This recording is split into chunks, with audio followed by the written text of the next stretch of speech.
Notre invité ce soir, Thibaut Coulon, bonsoir. Bonsoir Audrey. Alors je le rappelle, vous êtes vice-président en charge du développement économique et du numérique au sein de l'agglomération Tourangelle. Un gros dossier. Alors on est en pleine semaine de l'industrie, ça ne nous a pas échappé, et Tours Métropole en compte des industries, 385 sur son territoire parmi les 5300 entreprises implantées.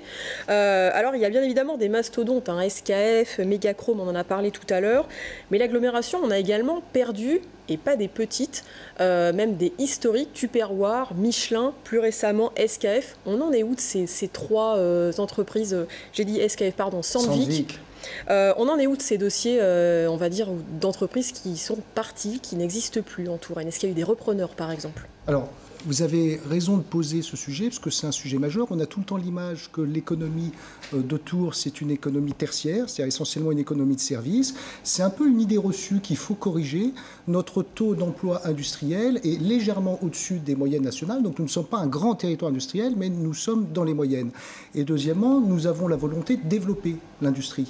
Parce qu'aujourd'hui, l'industrie, elle est innovante, j'y reviendrai, dans le soutien que nous pouvons apporter.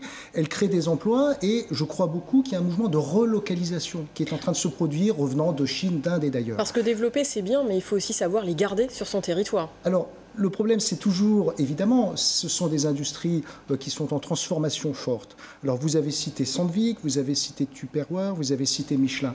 Mais il faut citer Fevele Waptec, qui est en train de créer une nouvelle tranche qui se développe beaucoup. Il faut citer TLD. Mais ces trois-là, est-ce qu'elles ont trouvé des repreneurs ou pas? Alors, pour Tupperware, c'est fini. Maintenant, il faut trouver un repreneur sur le site qui est un site privé, qui est dans une problématique d'aménagement. Et pareil pour Michelin, sur lesquels on est en train de réindustrialiser le site. Tout à fait. Mais on a des entreprises industrielles. Vous voyez les investissements très importants qu'a fait SKF au cours de l'année 2018. Il y a des nouveaux projets qui arrivent chez ST Micro, je l'ai dit, chez Fevele Waptec, chez TLD, etc. Donc, c'est important de miser sur l'emploi industriel, mais aujourd'hui, l'industrie, elle doit être innovante. C'est ça votre politique, les enjeux pour la métropole Tourangelle? Elle a deux difficultés pour se développer, deux challenges. Elle doit pouvoir trouver les compétences dont elle a besoin pour se développer. Et ça, c'est difficile, puisque notre système universitaire et scolaire de formation ne produit pas toujours, et il y a une vraie lacune sur ce sujet, les métiers dont a besoin l'industrie pour se développer. Donc nous y travaillons. Il faut aller les chercher, c'est ce que vous êtes en train de dire. Et deuxièmement, il y a des stratégies d'innovation. Notre métropole a toujours été en avance sur ce sujet, puisqu'on a créé, il y a un certain nombre d'années, les centres d'études et de recherche. Le CERTEM, par exemple. Si on n'avait pas créé le CERTEM, qui fait travailler la métropole, l'université avec ses laboratoires et le site de ST Microélectronique, ce site ne continuerait pas de se développer aujourd'hui.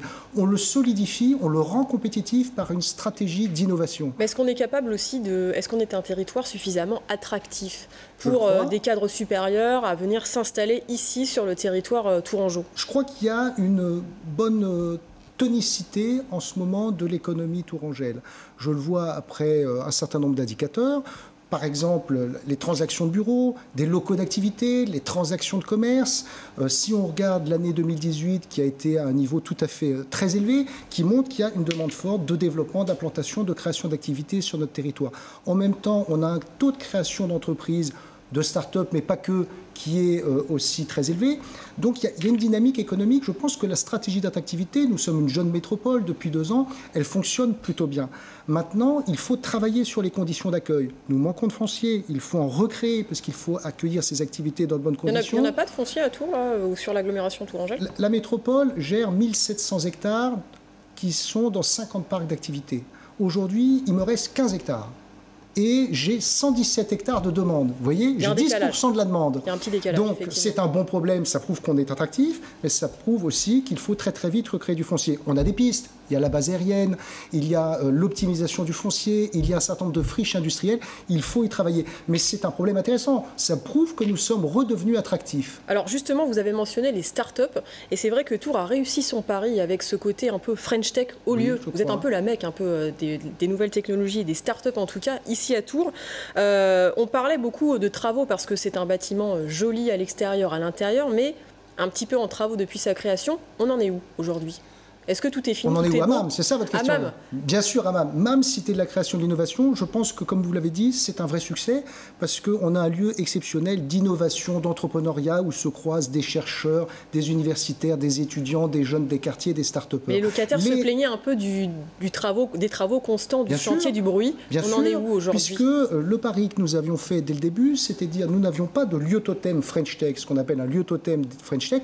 Donc nous avons décidé d'ouvrir MAM et de faire les travaux en parallèle. Il y a eu des hauts et des bas, et là aujourd'hui on est dans une phase de fin des travaux. À l'automne, pratiquement tous les travaux intérieurs seront terminés. Si vous y allez la semaine dernière par exemple, nous avons eu pendant 3 jours les assises du journalisme. Elles se sont déroulées dans de bonnes conditions. Oui. Je pense qu'il y a eu une bonne adaptation avec ces lieux, et le lieu est superbe. Il reste des équipements à finir. On va ce soir décider des équipements 2019, il faut mettre des écrans, il faut mettre un certain nombre de choses. Mais ce lieu va être un lieu, je pense, très très beau et très très adapté pour tous ceux qui veulent innover, entreprendre sur notre territoire. Dernière question, Thibaut Coulon, vous êtes également adjoint à la mairie de Tours, il ne faut pas l'oublier évidemment. Question plus politique, on parle beaucoup des municipales, en tout cas on commence à en parler, on sait déjà qu'il y a 5 candidats, Christophe Boucher, Xavier Datteux, Jean-François Lacaille, Nicolas Gautreau et Benoît Pierre.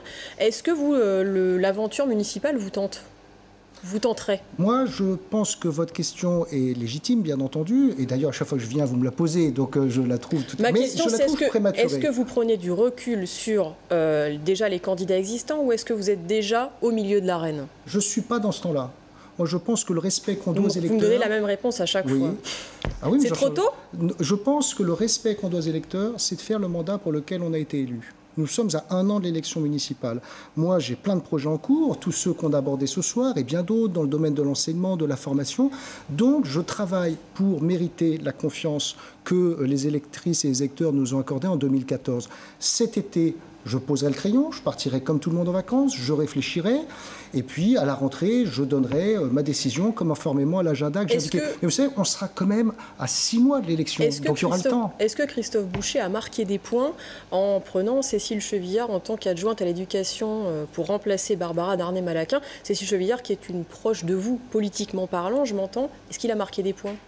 Je ne sais pas si on marque des points, des images ou des posters, pour reprendre... Des bons points je pense que Cécile Chevillard a le profil du poste. Elle est en train de prendre possession de cette nouvelle délégation. C'était pas forcément ma question. C'était est-ce que vous seriez plutôt dans l'équipe Christophe Boucher en 2020?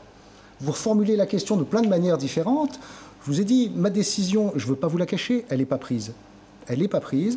Je pense que ce qui est important, c'est terminer les projets sur lesquels on a été élu. Deuxièmement, c'est de faire un bilan.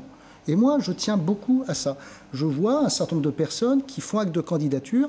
Je pense qu'il faut d'abord faire le bilan du mandat. Le bilan, il doit être individuel, chacun dans ses délégations et responsabilités, et il doit être collectif. Et une fois qu'on a fait le bilan, on se pose autour d'une table, on réfléchit, chacun mûrit sa décision, et ensuite la communique et la fait savoir aux électrices et aux électeurs. Mais vous comprenez bien que moi, aujourd'hui, je ne suis pas en campagne. C'est noté. Merci beaucoup Thibaut Coulon d'avoir accepté notre invitation. Je vous en prie. Voilà, c'est la fin de ce journal. Merci à vous de l'avoir suivi. Très belle soirée sur TV Tour. À demain.